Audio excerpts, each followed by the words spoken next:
خوف خدا و عشق مصطفیٰ، علم و عمل اصلاح معاشرہ، فقہ شریعت و طریقت کا ہے مجموعہ مدنی مذاکرہ، ہے مجموعہ مدنی مذاکرہ۔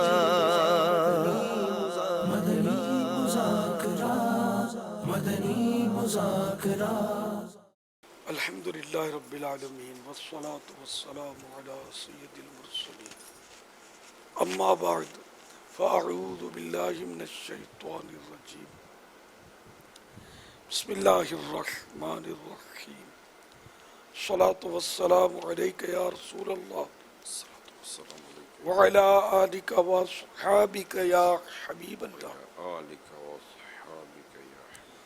الصلاة والسلام علیک یا نبی اللہ وعلی آلک واصحابک یا نور اللہ۔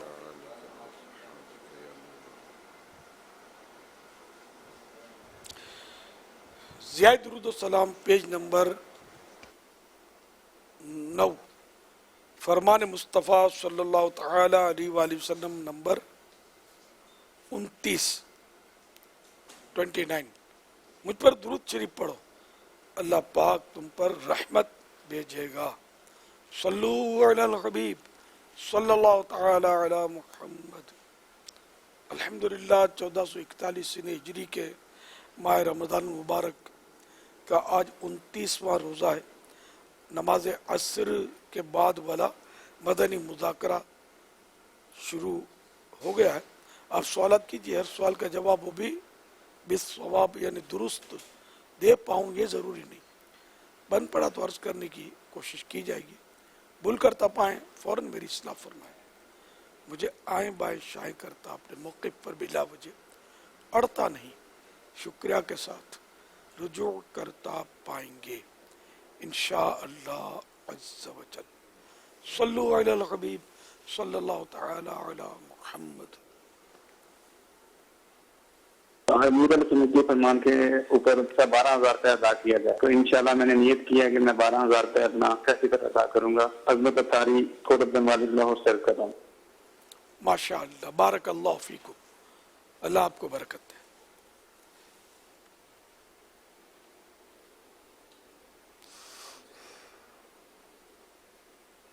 میرا نام احسان رضا اتاری ہے، میں دبئی سے بول رہا ہوں۔ ہم 3 بہن بھائی ہیں، کیا ہمیں پاکٹ منی سیم ملنی چاہیے؟ 3 بہن بھائی ہیں نا، تو پاکٹ منی جیب خرچی کیا سیم ملنی چاہیے؟ سر پاکٹ منی دینا ماں باپ پر واجب یا فرض تو ہے نہیں، جی دیتے ہیں، ان کا احسان ہے، جتنا دیں اتنا قبول کر رہے، شکر و صبر و شکر کے ساتھ۔ پھر عمر کا بھی اس میں ہوتا ہے، اور بھائی بہنوں کے بعض اوقات معاملات ہوتے ہیں، کوئی بھائی بڑا ہوتا ہے، بال بچوں والا بھی ہوتا ہے، نہیں بھی ہوتا تو لیکن اس کی ضرورت ہے کچھ اور ہوتی ہیں، تو والدین تھوڑا غیر دیکھ لیتے ہیں کہ اس کو ضرورت زیادہ ہے۔ مالی حیثیت کے حساب سے ہوتا ہے، تو ماں باپ جتنا دے، میرے چھوٹا تھا 1 پیسہ ملتا تھا، اور کہیں اور سے اگر وہ پیسہ حاصل ہو جاتا تھا نا تو میں اتنا بھولا تھا کہ میں ماں کو بول دیتا تھا میرے پاس ہو گیا، آج کا پیسے کی ترکیب بن گئی ہے، وہ نہیں لیتا تھا میں۔ تو اس میں عافیت ہے کہ اللہ اس میں اور برکت دیتا ہے، ترقی عطا فرمائے۔ تو ضد کرنا، ماں باپ کو تنگ کرنا کہ اتنے دو اتنے دو، یہ دو وہ دو، اس طرح نہیں کرنا چاہیے، ماں باپ کے ساتھ کوآپریٹ کرنا اس چاہیے۔ بار ہو سکتا ہے کہ کئی ایسے گھر ہوں جو پچھلے سال سے کم اپنے بچوں کو اور اپنے رشتہ داروں کو، آس پاس کے بچوں کو کم عیدی دیں شاید، تو اس میں یہ کہنا آج آپ نے اس بار اتنی کم کیوں دی، میرا خیال ہے اگر تھوڑا سا مسکرا کر بھی کہیں گے تو تھوڑا اس کو بھاری پڑ جائے گا۔ تو ایسا لگتا ہے کہ گھر میں یا گھر کے باہر جہاں جتنی بھی کوئی اگر عیدی دیتا ہے تو وہ جزاک اللہ یا شکریہ کر کے میرا خیال ہے اس کو لے لینا چاہیے، کچھ بولنا نہیں چاہیے۔ نہ بھی دیں، ہو نہ سکتا بھی ہے دیں۔ بیچارے، مطلب سب مالدار تھوڑی، جی کرونا وائرس کی وجہ سے مالی طور پر تو بہت مطلب بیچارے بعض لوگ کروڑوں لوگ افیکٹڈ ہیں، دنیا میں کروڑوں لوگوں کا ہے، اور یہاں بھی ایک بڑی تعداد لاکھوں لاکھ لوگ متاثر ہوئے ہیں۔ آپ کسی کے گھر ملنے جاؤ گے تو پچھلی بار گئے تھے تو کئی قسم کی مٹھائیاں تھیں، اس بہت بار اچھی ہو بات، سکتا ہے بہت کہ اچھی آپ کو بات۔ خالی یہ پانی ہی پلا دیں کہ آب زمزم پیو، آب زمزم پلا دیں، ساری مٹھائیوں پر ویسے ہی وہ حاوی ہے آب زمزم، لیکن آپ منہ بنائیں تو ایسا نہیں کرنا، بلکہ خوش دلی کے ساتھ وہ جو بھی دیں وہ لے لینا، کھا لینا، بولنا نہیں کہ پچھلی سال یوں تھا، اتنی سال یوں ہے، یہ کچھ بھی تبصرہ کرنے سے ہو سکتا ہے کہ میزبان کو برا لگے۔ کھانا دعوت دی تھی پچھلی بار آئی، اس بار نہ دیں تو بھی مطلب دل پہ لینا نہیں، کہ مجبوریاں ہیں، سب کے ساتھ یعنی کہ خیر خواہی اور تعاون والا انداز ہونا چاہیے، محبت والا۔ صلو علی الحبیب صلی اللہ تعالی علی محمد۔ مذاکرے میں امیر اہل سنت سے میرا یہ سوال ہے، اگر کوئی اسلامی بھائی کسی اور اسلامی بھائی کی مذاق وغیرہ میں دل آزاری وغیرہ کرتا ہے تو جس اسلامی بھائی کی مذاق وغیرہ میں دل آزاری کر رہا ہے اس اسلامی بھائی کو کس طرح کا رویہ رکھنا چاہیے، اسے اس موقع پر کیا کرنا چاہیے، اس بارے میں کچھ متنی پھول ارشاد فرما دیں۔ کوئی دل آزاری کر رہا ہے تو اس کو کیا مطلب کس طرح ڈیل کرے؟ بظاہر ہے کہ دل آزاری تو اگر واقعی وہ ناحق دل آزاری ہے تو اس میں تو جہنم کی حقداری ہے۔ تو اس میں یہ ہوتا ہے کہ بعض اوقات کسی کی عادت ہوتی ہے مذاق مسخری کی، اور مسخری میں وہ ظاہر ہے کہ بعض وہ ایسی پھبتیاں یا طنزیہ پھبتیاں کستا ہے، طنزیاں لے جا ہوتا ہے، تو ایسے موقع پر اگر رپلائی نہ دی جائے نا، یہ بھی اس کا ایک حل ہے، بالکل خاموش ہو جائے بندہ، سیریس ہو جائے، موڈ آف کر لے، سامنے والے کے پاؤں تلے زمین نکل جائے گی کہ یہ ناراض ہو گیا ہے، اور اگر آپ بڑبڑ کریں گے نا تو ہو سکتا ہے کہ اس کا اثر نہ پڑے، قفل مدینہ کا بہت اثر پڑتا ہے۔ صلو علی الحبیب صلی اللہ تعالی علی محمد۔ میرا آپ سے یہ سوال ہے، جب ہم مارکیٹ میں بیٹھے ہیں تب عموماً اس کے ہماری زندگی کے اندر جو ہے نا جھوٹ کا بہت مداخلت ہو رہی ہے، تو اس سے ہم کیسے بچیں؟ آپ اس کے اوپر کچھ ارشاد فرمائیں جس سے ہماری اصلاح ہو سکے۔ دھوپ ہوتی ہے، بھوک ہوتی ہے، پیاس ہوتی ہے، روزہ رکھ لیتے ہیں نا، بچ جاتے ہیں روزہ نہ رکھنے سے، آپ کا حلیہ بتا جائے گا روزہ رکھتے ہوں گے، تو اسی طرح مطلب جھوٹ سے بھی سیریس ہو جائے گا تو بچ جائے گا۔ روزہ میں سیریس تھے تو بچ گئے، تراویح میں سیریس تھے کہ پڑھنی ہے مجھے تو پڑھنے میں کامیابی ہوئی، تو اسی طرح جھوٹ نہیں بولنا، خلاص۔ کروڑ روپے کا نقصان ہوتا ہے، سودا خراب ہوتا ہے، ہونے دیں، آدمی جھوٹ نہیں بولے، کیا پتہ کروڑ روپے کا سودا طے ہوتے ہی ہارٹ فیل ہو جائے، کوئی مطلب بھروسہ تھوڑی ہے، نہیں بھی ہوا ہارٹ فیل تو کوئی بات نہیں، یہ کروڑ روپے کب تک کھائیں گے یار، اور کون سا کھائیں گے، دواؤں میں چلا جاتا ہے، ڈاکوؤں کے پاس چلا جاتا ہے، کہاں کہاں نکل جاتا ہے۔ تو بہرحال یہ کہ جھوٹ میں برکت نہیں ہے، جھوٹ منحوس ہے، بہت نحوست ہے، اس میں بہت بربادی ہے اور جہنم میں لے جانے والا کام ہے، تو اس لیے جھوٹ اپنی ڈکشنری سے بندہ نکال دے۔ سچ بولنے والا ہمیشہ کامیاب ہوتا ہے، وہ بولتے ہیں نا سانچ کو آنچ نہیں، بھلے گاہک چلا جائے کوئی بات نہیں، آہستہ آہستہ سچ بولنے والے کا امیج قائم ہو جاتا ہے، پھر لوگ بولیں گے کہ یار یہ بیپاری سچا ہے، پھر آٹومیٹک وہ گاہک بڑھنا شروع ہو جاتے ہیں، جو بولے وہ پھر وہ آنکھ بند کر کے مانتے ہیں، لیکن یہ کہ پہلے اس میں آپ کو اپنا امیج جو ہے نا اسی طرح بنے گا آپ کا کہ سچ بولے۔ حضرت سیدنا عبداللہ بن عمر رضی اللہ تعالیٰ عنہما سے روایت ہے، رسول اللہ صلی اللہ تعالی علیہ وآلہ وسلم نے فرمایا، سچ بولنے والا اور امانت دار تاجر انبیاء و صدیقین و شہداء کے ساتھ ہوگا۔ صلو علی الحبیب صلی اللہ تعالی علی محمد۔ ہمارے گاؤں دیہات میں ایک بندہ ہے، وہ مسجد کا پیسے جو چندہ وغیرہ ہوتے ہیں وہ سنبھال کے رکھتا ہے، اور اس میں دوسرا یہ ایک پرابلم کہ جو بھی آتا ہے ادھار پہ وہ اس کو دے دیتا ہے، بھلے کوئی مجبوری بھی نہ ہو، وہ مانگنے آ جاتا ہے 2-4-5 ہزار روپیہ تو اس بنا کسی مجبوری والے بندے کو بھی دے دیتا ہے، لہذا آپ اس پہ تھوڑی روشنی ڈالیں، ہمیں بتائیں۔ مسجد کا جو چندہ قرضے میں دے دیتا ہے اس کے تعلق سے سوال جواب، چندے کے بارے میں سوال جواب میں یہ ہے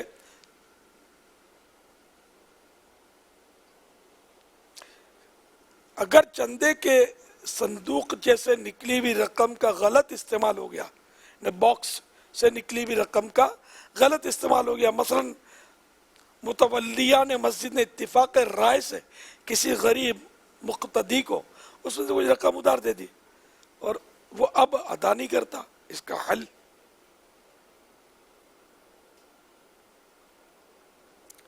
جواب، اول تو یہی گناہ کا کام تھا کہ مسجد کا چندہ کسی مقتدی کو ادھار دے دیا، اس لیے کہ جو چندہ مسجد کے لیے کیا جاتا ہے اس میں مقتدیوں کو ادھار دینے کا عرف یعنی رواج نہیں، توبہ کرنی ہوگی، اور وہ رقم ڈوب جانے کی صورت میں جس نے قرض دینے کے حق میں فیصلہ کیا اس کو رقم پلے سے اپنی جیب سے ادا کرنی ہوگی۔ میرے آقا اعلی حضرت امام اہل سنت مولانا شاہ امام احمد رضا خان علیہ رحمت الرحمن فرماتے ہیں متولی کو روا یعنی جائز نہیں کہ مال وقف کسی کو قرض دے یا بطور قرض اپنے تصرف میں لائے، نہ اپنے اوپر بھی یہ نہیں کہ ابھی میں خرچ کر لیتا ہوں بعد میں ڈال دوں گا، بھلے اس کی نیت 100% ہو اور ڈال بھی دیتا ہو، تب بھی یہ بطور قرض اس چندے میں سے، مسجد کے چندے میں سے اٹھا نہیں سکتا رقم۔ صلو علی الحبیب صلی اللہ تعالی علی محمد۔ میرا آپ کی بارگاہ میں سوال یہ ہے کہ یہ جو روایت بیان کی جاتی ہے کہ نبی پاک صلی اللہ علیہ وسلم معراج کی رات حضرت جبریل امین علیہ السلام کے ساتھ تشریف لے کر جا رہے تھے تو راستے میں کیسے شخص کو ملاحظہ کیا جس کو گال کا عذاب دیا جا رہا تھا، یعنی ایک گال پر جب مارا جاتا تو جب دوسری گال پر مارا جاتا تو پہلے والی گال ٹھیک ہو جاتی، تو اس پر نبی پاک صلی اللہ علیہ وسلم نے ارشاد فرمایا حضرت جبریل امین سے علیہ السلام کہ سبحان اللہ یہ کون شخص ہے، تو اس پر نبی پاک صلی اللہ علیہ وسلم کو عرض کیا گیا کہ وہ شخص ہے جو نماز کا وقت گزار کر پڑھا کرتا تھا۔ تو ظاہر تو ہم لوگ جب کوئی اچھا کام کرتے ہیں تو اس پر سبحان اللہ کہتے ہیں، جب کس شخص کو عذاب دیا جا رہا ہے تو اس پر سبحان اللہ نبی پاک صلی اللہ علیہ وسلم نے کیوں ارشاد فرمائے، اس کے بارے میں رہنمائی فرما دیں۔ یہ گال پر مارنے والا نہیں ہے، وہ بادشاہ چیرنے والا عذاب ہے، اور اس پر بارگاہ رسالت میں عرض کیا گیا کہ یہ جھوٹا شخص تھا، اور وہ جو نماز والا جو ہے نا اس میں پتھر سے سر کچلا جا رہا تھا، وہ پتھر دور جا کر گرتا تھا، وہ اٹھا کے لاتا تھا پھر پتھر مارتا تھا، اس طرح وہ بے نمازی کا عذاب تھا، گال پہ نہیں سر پہ مارتا تھا، اس کے سر کو کچل دیتا تھا پتھر سے۔ تو اللہ کریم ان دونوں عذابوں سے اور ہر عذاب سے ہم کو محفوظ رکھے، جہنم سے ہم کو آزادی نصیب ہو۔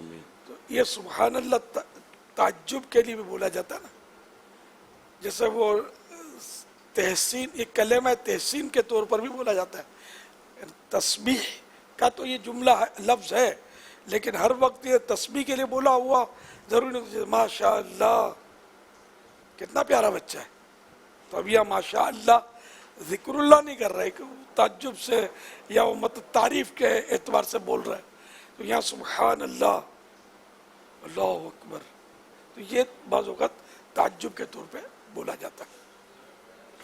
صلو علی الحبیب صلی اللہ تعالی علی محمد۔ میرا امیر اہل سنت سے سوال ہے کہ جیسا کہ لیلۃ الجائزہ آ رہی ہے تو اس رات میں کون سی بات کرنا افضل ہے؟ حضرت سیدنا عبداللہ ابن عباس رضی اللہ تعالی عنہما کی ایک روایت میں یہ بھی ہے جب عید الفطر کی مبارک رات تشریف لاتی ہے تو اسے لیلۃ الجائزہ یعنی انعام کی رات کے نام سے پکارا جاتا ہے۔ جب عید کی صبح ہوتی ہے تو اللہ پاک اپنے معصوم فرشتوں کو تمام شہروں میں بھیجتا ہے، چنانچہ وہ فرشتے زمین پر تشریف لا کر سب گلیوں اور راہوں کے سروں پر کھڑے ہو جاتے ہیں اور اس طرح ندا دیتے یعنی پکارتے ہیں، اے امت محمد علی صاحبہ الصلاۃ والسلام، اس رب کریم کے بارگاہ کی طرف چلو جو بہت زیادہ عطا کرنے والا اور بڑے سے بڑا گناہ معاف فرمانے والا ہے۔ پھر اللہ پاک اپنے بندوں سے یوں فرماتا ہے، اے میرے بندو مانگو، کیا مانگتے ہو؟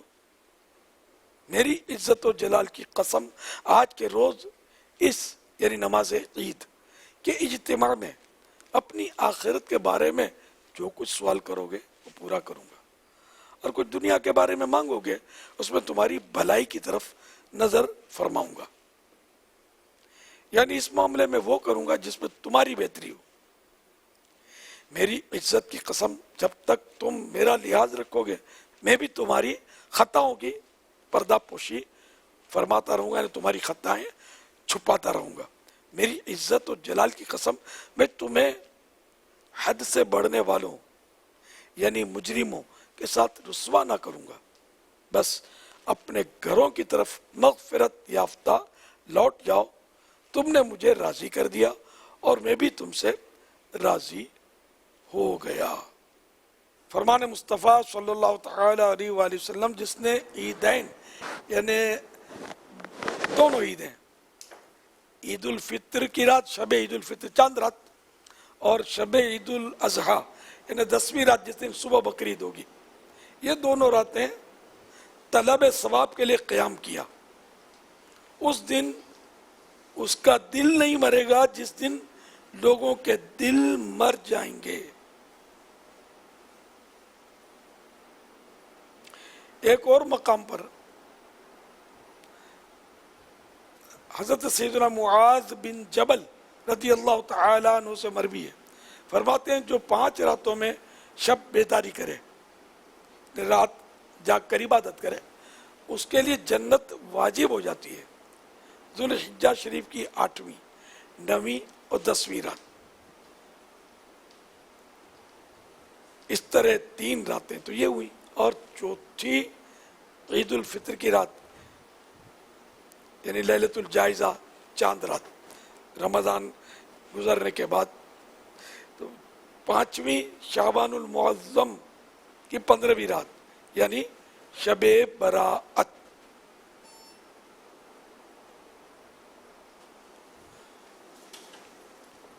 ساری رات اگر عبادت نہیں کر سکتے تو اس میں یہ ہے کہ عشاء کی نماز با جماعت پڑھ کر پھر بھلے سو جائے اور صبح فجر کی بھی با جماعت پڑھے، تو یوں بھی ساری رات عبادت کا ثواب مل جاتا ہے حدیثوں کو ملانے سے۔